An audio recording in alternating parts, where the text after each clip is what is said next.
to show the current, the modern day versions of the characters played by Wendy Davis and Clark Peters, and very happy to have them. And the point of putting them in the piece is, a lot of times, like in the 97 versions of the younger versions of them, you don't know you're in a moment. You don't know that you are on the journey sometimes even. You're just living. You're just in it, you know, and sometimes you don't know why you reacted the way you did, or why, in this particular case, this is episode 2, where they have these tickets to the concert, but then they can't get to the concert because of communication. You know, we didn't have social media, and you didn't have, you know, it's had pagers, and because Yasir's character is having a tough time financially, he didn't have a pager. There was no way for them to communicate, and they had to trust that I have a ticket, so just show up. And in real life, I really did skip out of work to go, which I would never do. I mean, that's just never in my character. I'm not built to do that. But yet I did it, and I still don't know why I did the things that I did. And so the older characters, or the wiser, we call them the wiser Yasir and Nuri, they're there often to, like when you're reading a memoir,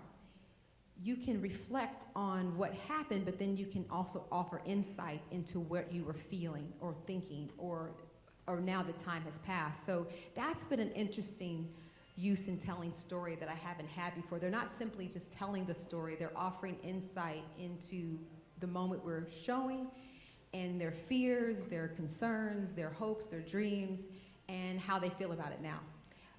And so that was a little snippet into that. Can you talk a little bit about during the creative process with you and Salim discussing what will be shared, what won't, in the similar kind of reflections? How did that process go? Well, well, we talk about the tentpole moments. I'll say, you know, the big moments, you know, the little details about the, you know, the fun stuff about the concert. That's like a no-brainer.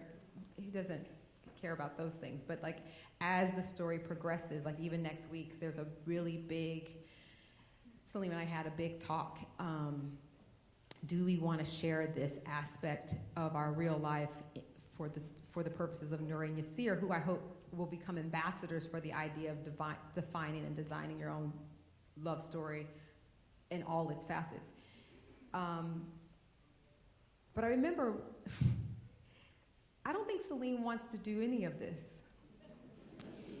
But he loves, this is why I married this man, because he loves me and respects me as an artist and an individual, that my connectedness to him is special, but my connectedness to my art and my purpose is also special, and we've made room for each other and in each other's lives to be ourselves. And I will always drink from that cup, you know.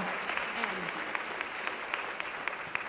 so then when he put the ball back in my court to say, especially next week's, and even the one that just aired, it's kind of like, well then I better do it right, and why do I want to do it? It can't just be, I just want to tell my story. That's very, you know, just yapping off at the mouth about your story is not what it needs to be. So next week we share something very, very personal, but why I chose to share it is because I know it's not just mine and Salim's story. I think I started off saying, we're still unpacking a lot of healing. Like I have this belief that we're here, we're all spirit. Like we're spirit that occupies bodies to have a purpose here. And one of the delays, I think, in us getting to our purpose is the context of our history here. The pain, the trauma, the struggle, the financial setbacks, just the odds against us in a general sense. I'm speaking general. Clearly, a lot of us have broken through that. Before we can probably even hear what we're supposed to be here doing. And then if you hear it on the late side of things, you might feel like, well, my body's too tired to go through this, which I don't agree with. However, that's a theory that I have. And so I want us to start shedding pain. I want us to start sharing our stories, the painful part, the dark stuff, the stuff we don't want to talk about, the stuff we certainly don't put on Instagram, and go on and put it out there so that we can sort of heal from it with the purpose of getting to our purpose. Because when Salim and I had that in our love relationship, that is why people say relationship goals. Y'all are the power couple, all of these things, which I appreciate because I understand what the love and the intention is, but part of the work is what we did. We stretched ourselves quite a bit in the name of love, and in that stretching, we stretched ourselves as artists, we stretched ourselves as parents, we stretched ourselves as family members, however we define ourselves, we stretched ourselves to do some of the things that I think people are saying they want in their life, and that's what we're sort of sharing. And sometimes it is sharing the vulnerable stuff. Even this past, well, I know that clip is coming up, so I'll wait, but yeah, so we shared, I shared, now as the story progresses, a lot of the tentpole things that happened, they didn't necessarily happen as quickly and as fast. I'm manipulating that, and of course that manipulates the story. But what I am trying to be 100% true to is the essence of who we are as individuals and a couple that help create a situation, an environment for us to thrive in a lot of our lives, areas of our lives. Well, let's take a look at the next clip. That was great.